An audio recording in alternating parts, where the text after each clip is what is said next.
طيبات ما رزقناكم ولا تطغوا فيه فيحل عليكم غضبي ومن يحلل عليه غضبي فقد هوى وإني لغفار لمن تاب وآمن وعمل صالحا ثم اهتدى وما أعجلك عن قومك يا موسى قال هم أولئك على أثري وعجلت إليك رب لترضى قال فإنا قد فتنا قومك من بعدك وأضلهم السامري فرجع موسى إلى قومه غضبان أسفا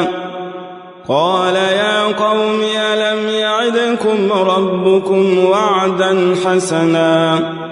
أفطال عليكم العهد أم أردتم أن يحل عليكم غضب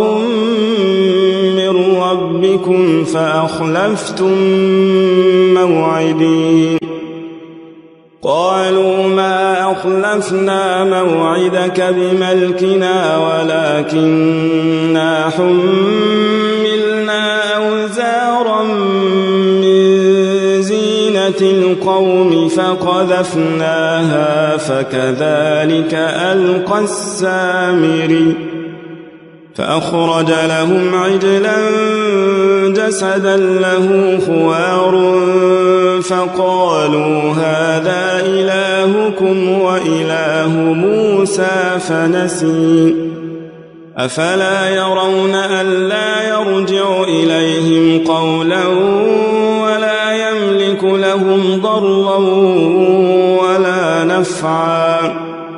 ولقد قال لهم هارون من